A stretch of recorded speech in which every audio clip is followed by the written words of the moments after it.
everyone, and welcome back to the Football Chuggu Podcast.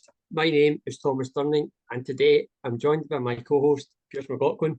Hello, Pearse. Hello, how you doing? Doing well. On today's podcast, we'll be discussing all the latest international football news, which includes Scotland's two matches. And we'll discuss all the latest English Premier League news and also the latest Scottish Premier League news. So we'll start off. Obviously, we have International Week. So we'll discuss the two Scotland games. So Scotland played Georgia last Friday, and the score finished 2-2. So, you know, this camp for Scotland, it was relaxed, we could say, because Scotland kind of already qualified for the Euros next year. So, Pearse, what did you think about that match? The Georgia versus Scotland match, the fact it finished 2-2. Well, I thought it was a decent result, considering we went behind twice, and you cannot deny the talent that is Kavicka Kvaratskhelia from Napoli, the Georgian winger. I thought he was sensational, and the two goals were just moments of pure quality that you just cannot stop. And obviously, you touched on it last week in the preview that there's a number of key injuries from the Scotland side, including number one Angus Gunn, Kieran Tierney, Andy Robertson. So it was a back line that wasn't being played a lot together, because you'd obviously Greg Taylor playing at left back as well, with Darren Hickey, who wasn't in the squad as well. So our defence was a bit weaker, and obviously you had I think Jacob Brown in the squad as well, getting his first cap. But the late winner, not late winner, but it felt like a late winner from Lawrence Shankland. That was his first goal. I think it was 3 years for Scotland.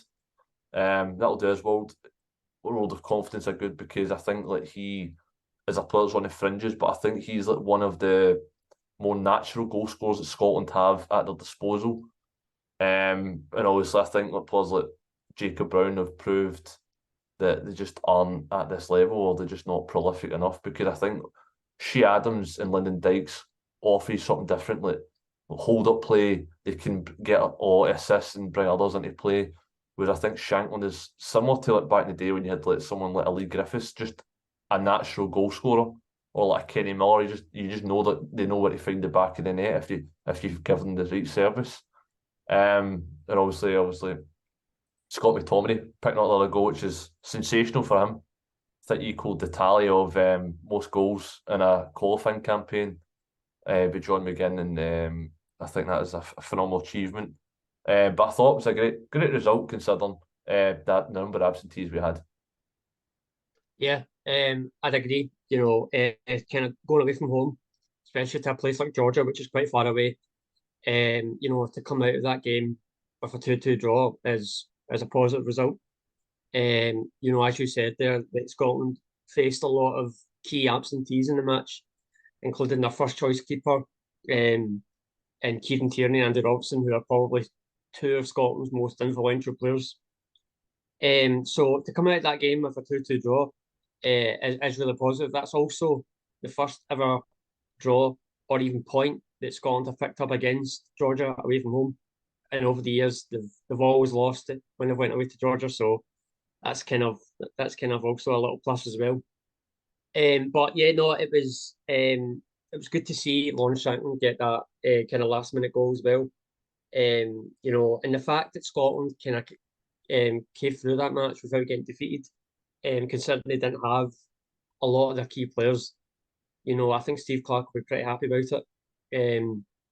You know, and although they didn't win the match, I think he'll be pretty pleased with the kind of result. And you know, Kvaratskhelia, I think I've said his name right, but he was obviously the key man of the night. You know, he scored two pretty good goals as well. So yeah, a pretty positive result, and I think Steve Clarke would take a lot out of it. So after the Thursday match against Georgia, Scotland played on Sunday, 3 days later. So Scotland played at home against Norway. So Scotland, this was the last match of the Euro 2024 group stage campaign. So that match was pretty entertaining. So it finished 3-3 on the night. So again, Pearse, what was your thoughts on that match?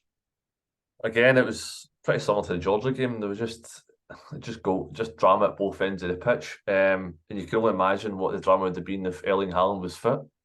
As a Scotland fan, you kind of don't want him involved, and thankfully he wasn't. But again, I think Xander Clark has proven that he's not good enough to play for Scotland, in my opinion. There was a few kind of shots he probably should have saved or done a bit better with. Looking at the second goal, where he somehow just fumbles over the line. He gets a big strong hand to it. And then the third one, he just misjudges the cross. And El Yunusi gets E-Class right at the death. But the positive note, I thought, was some brilliant goals on show from both sides. And it was a high intensity. And obviously the fact is it was another positive result. It's a draw against Norway, Norway is a great side, to be honest. Because it's a major talking point that they're not even going to be at the Euros because the talent that they have on offer. Again, to finish the campaign in this specific camp unbeaten is a positive note for Steve Clarke. Regardless if you think Scotland should have won both games, we're not a major super side. Like, we're going to win every game. You cannot get carried away.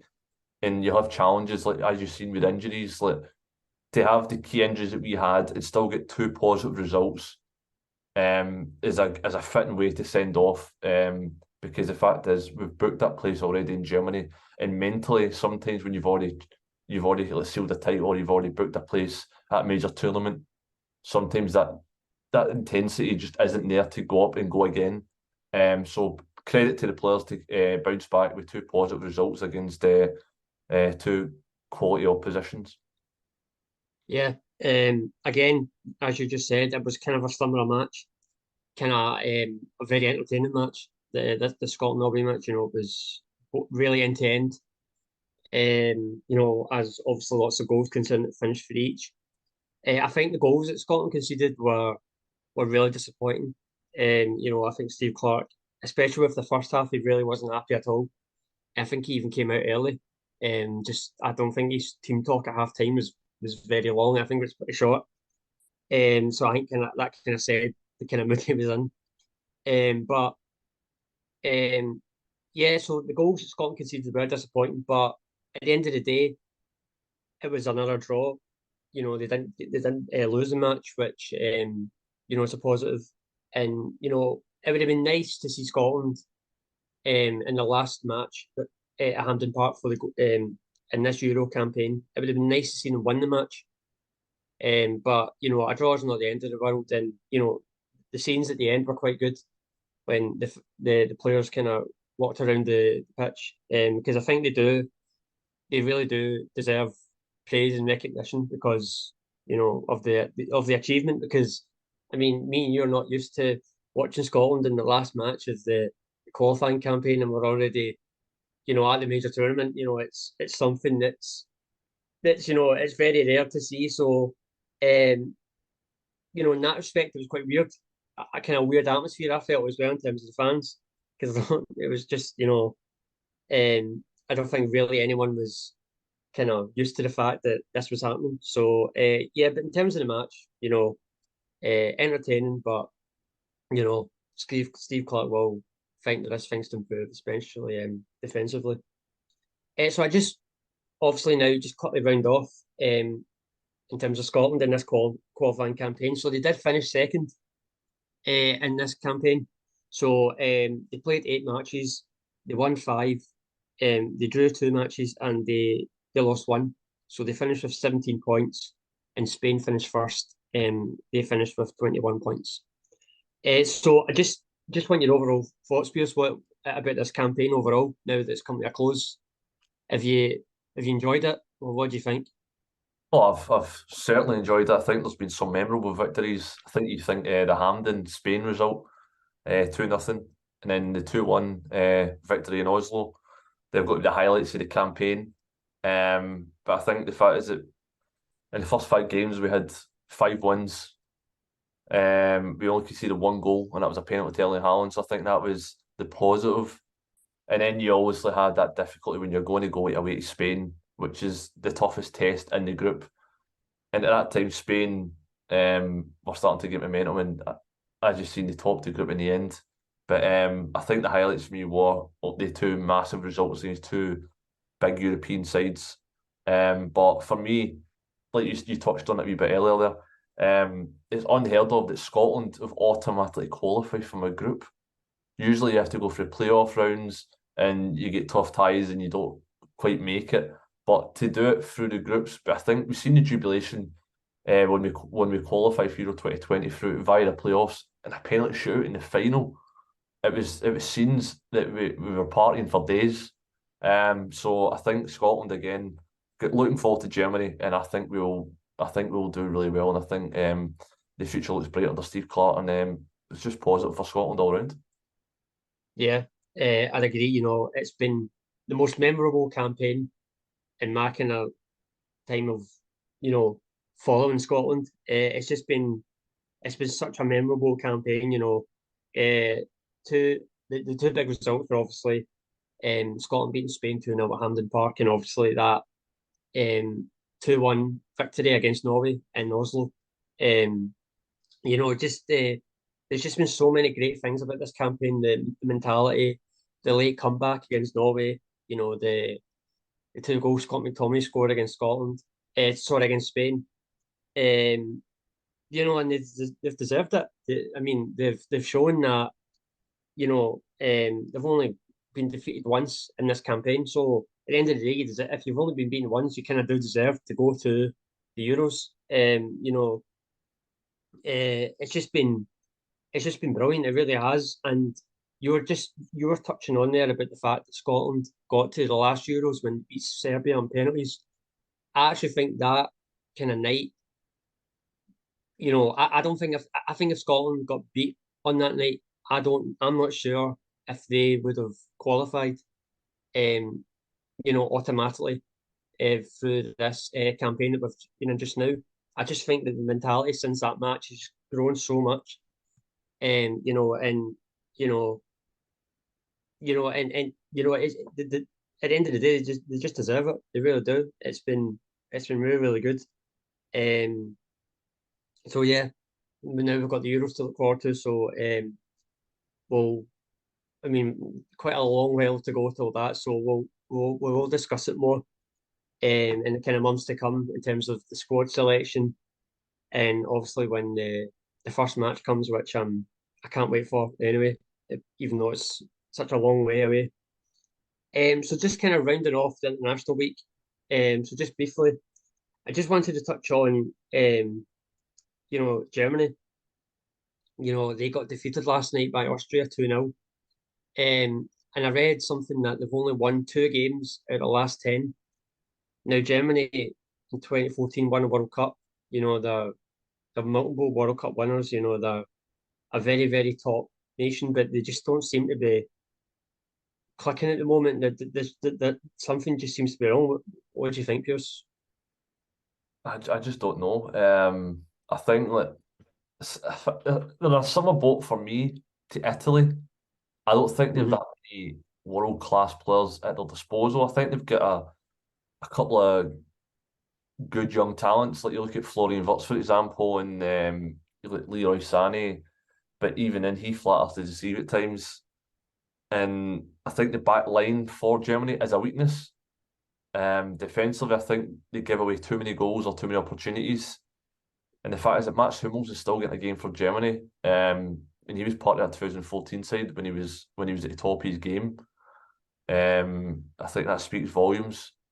They do have world class goalkeepers in Trapp, Ter Stegen, and Manuel Neuer, so they're sorted in that disposal. But I think for me, it's their central defence and their fullbacks that are a bit of a weakness, because when you're out to play, let's be honest, Kai Havertz probably one of the flops of the season, who's a forward thinking player. You're playing him at left back. You're asking for trouble. In Austria are no mugs. So I think Nagelsmann is clutching at straws at the moment. He's obviously new in charge, but he doesn't know his best 11, and he's trying to tinker with formations and tactics. They don't have a world class number 9 as well. From years gone by, we had Miroslav Klose, Mario Gomez, to name a few. I think they're relying heavily on Füllkrug, who has a decent Bundesliga striker, but he's not an elite level striker. He's a target man who's you only just get a move to Dortmund, and obviously last season he was playing in the Bundes for Werder Bremen, where he had his best ever season. So he's not a reliable goal scorer in that aspect. So I think it's worrying signs if you're a German fan, because I do think obviously they're the host nation, but I just don't think they'll be a challenger for the Euros. Yeah, there just seems to be a lot of issues at Germany at the moment. The last two World Cup campaigns have not went well at all. In 2018 they went out the group stage, and I think it was the same in 2022 as well.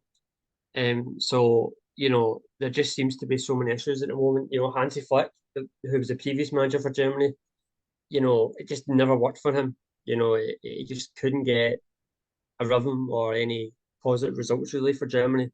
And Nagelsmann's come in, and there just doesn't seem to be any change, to be honest, as well. The reason I asked the question as well was because Germany are hosting the Euros next summer.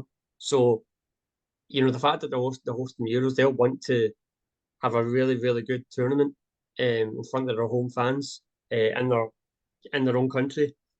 But as you said, decisions like Kai Havertz playing at left back, they kind of do. I'm not sure about that. I don't really know. I don't understand that. But it's just going forward. I think Germany are pretty decent. I think they've got some really good midfielders. But I think it's defensively that they really are struggling. I don't think they're really blessed with a lot of fullbacks.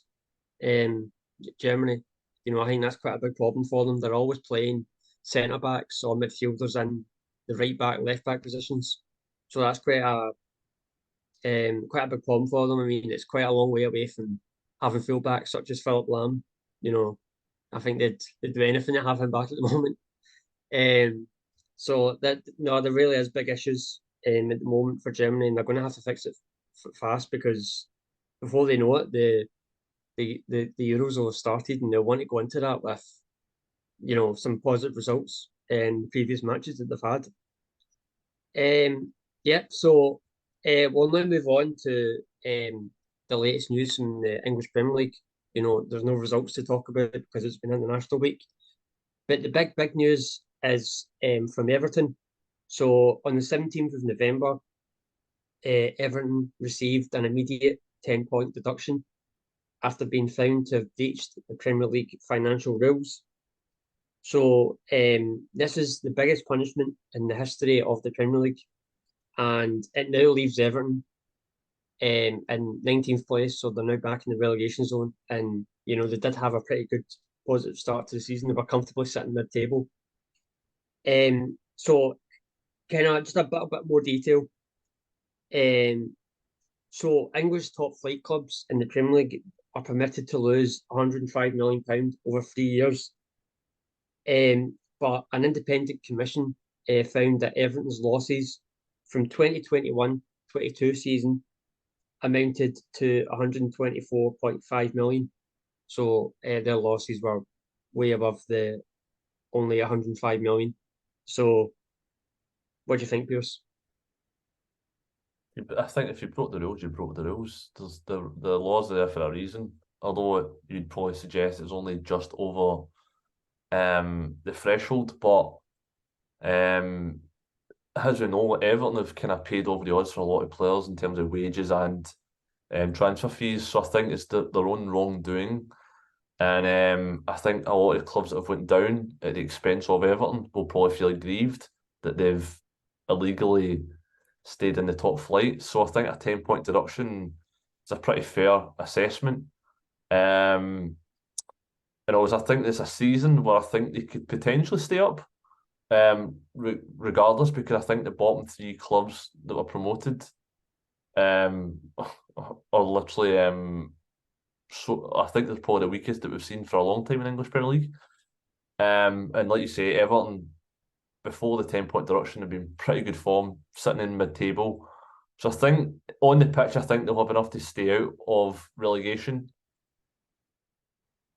But it remains to be seen what happens with obviously Man City, who've obviously got 100 and I think it's 115 charges. So they might be playing in the Conference League, as in the English Conference League. So you never know if it's a 10-point deduction for one charge.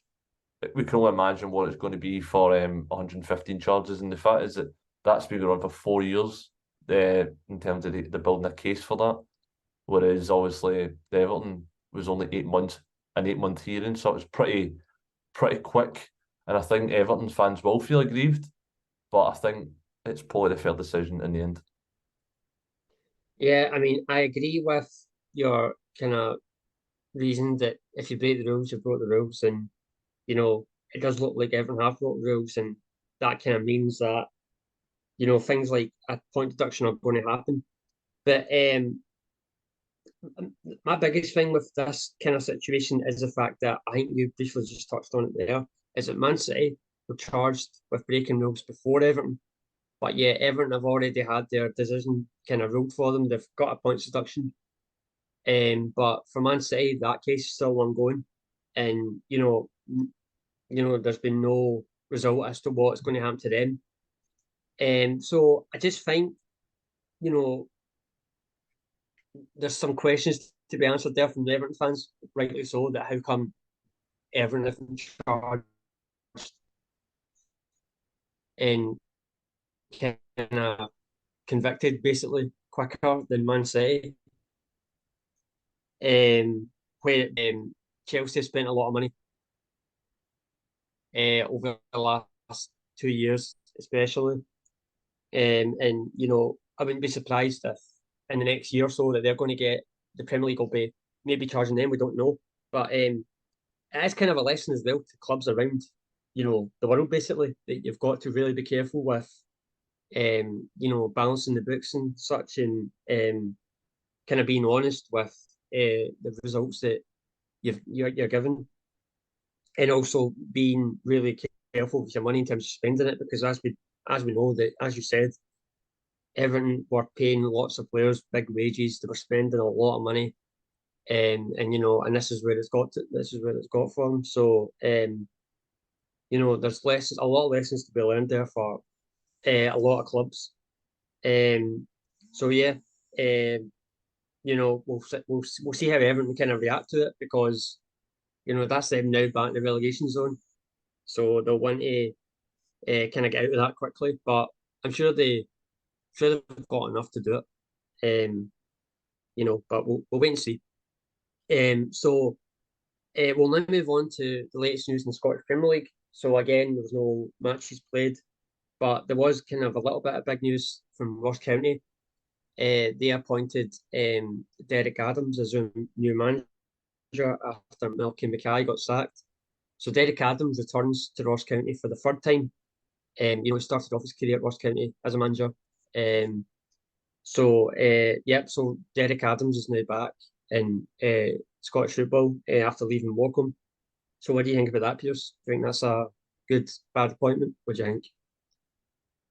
This appointment doesn't really excite me, to be honest. I think you don't usually go back to a club that you've been at before, and the fact is it's now his third stint at Ross County. I think obviously he might have motivations for going back to Ross County, maybe to build up his portfolio again.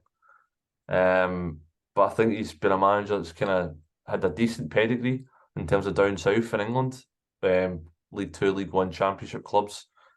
But if you can get Ross County firing all cylinders, because I think they have got a good nucleus of a squad there. You look at the back line, it's pretty decent. I think it's like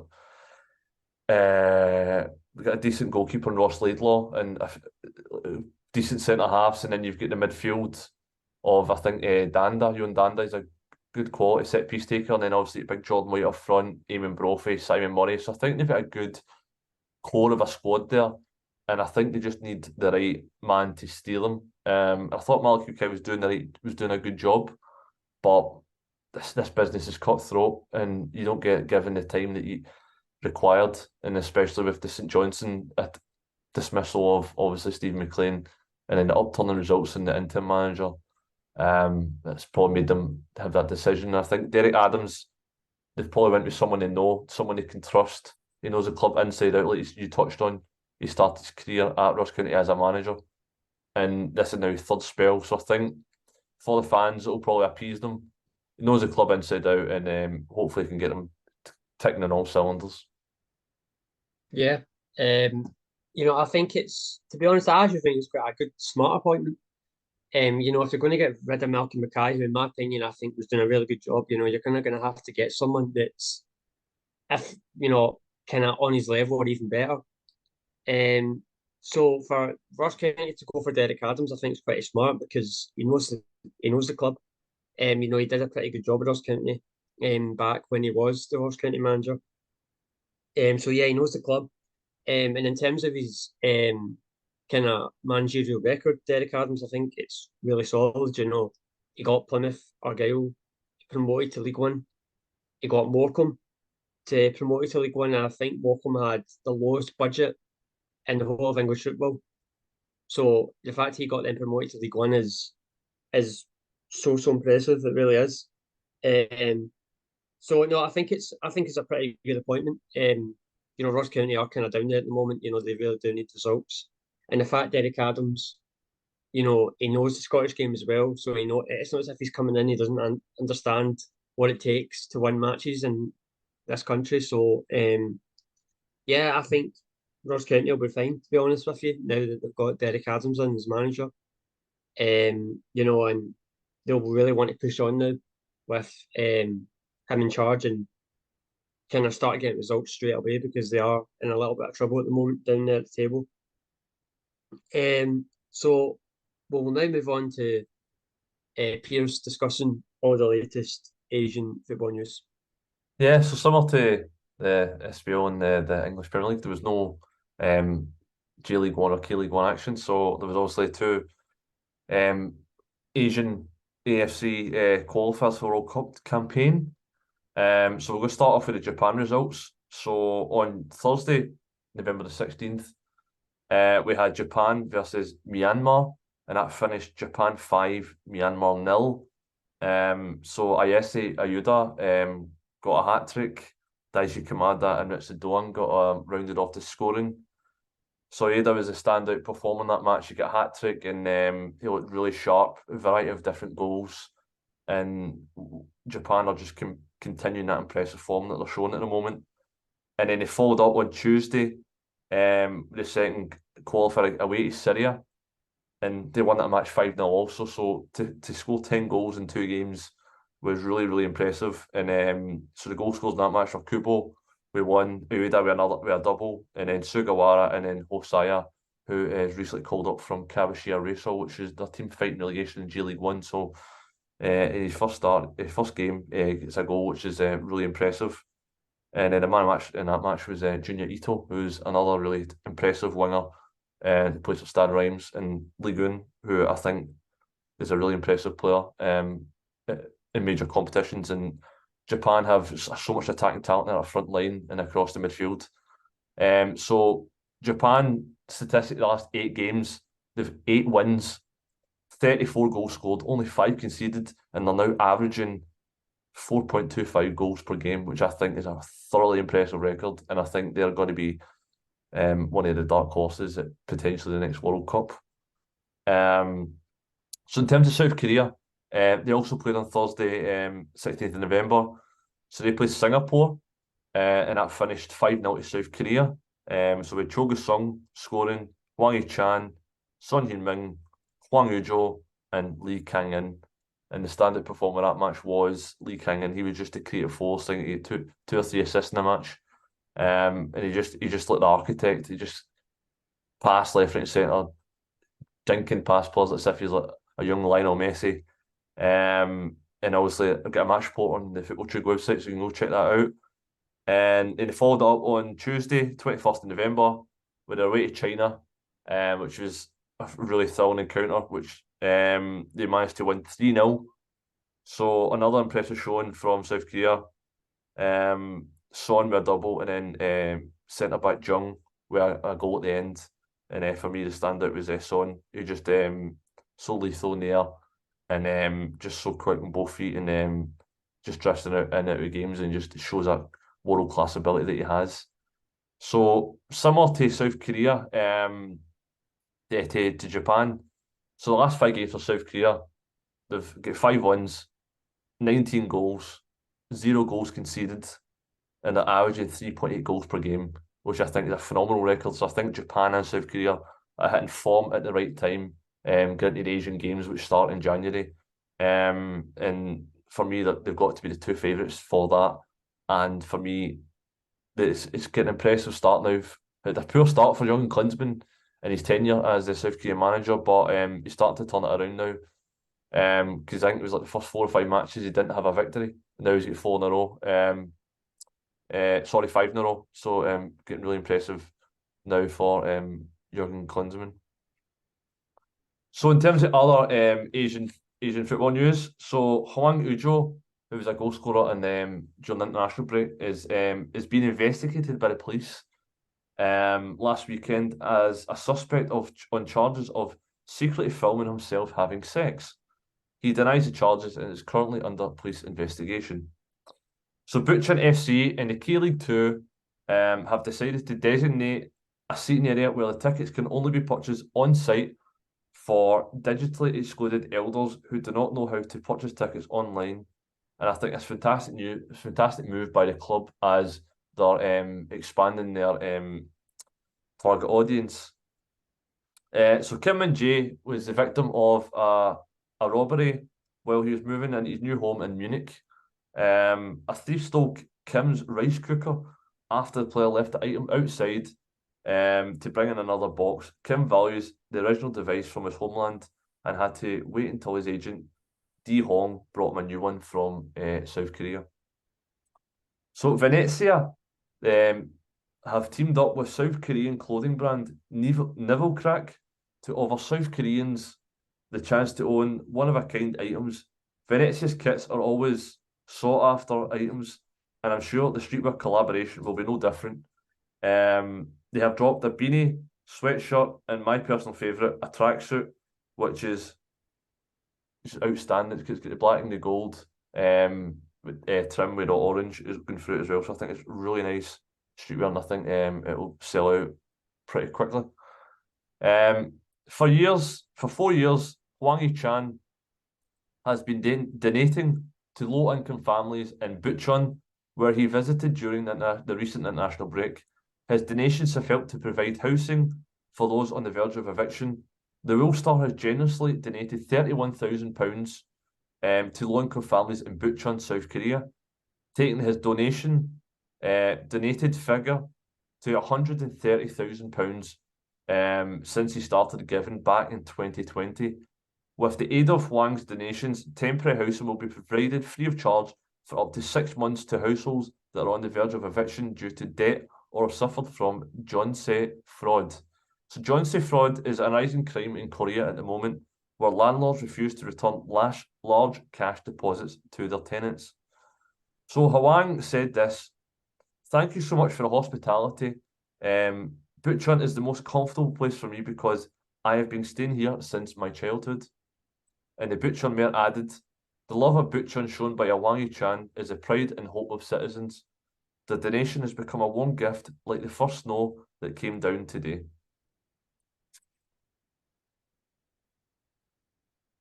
And lastly, current AFC Champions League holders, Urawa Diamonds, have announced that their current manager, Misia Skorza, will depart from the team at the end of the 2023 Meiji Yasuda J League 1 season. The Polish-born manager led Urawa Diamonds to their third AFC Champions League title and guided them into the race for the J League 1 title until week 32, where they dropped out of the race. Short news, and I'm sure we will see success for Arnaud shortly. Watch this space and you'll get all the latest Asian football news here on Football Chuggu. Thank you, Pearse. and thank you everyone for listening to this episode of the Football Chuggu Podcast. This podcast will be available to listen to on the Football Chuggu YouTube channel and also the Football Chuggu website. Thanks for listening and see you soon. Bye bye.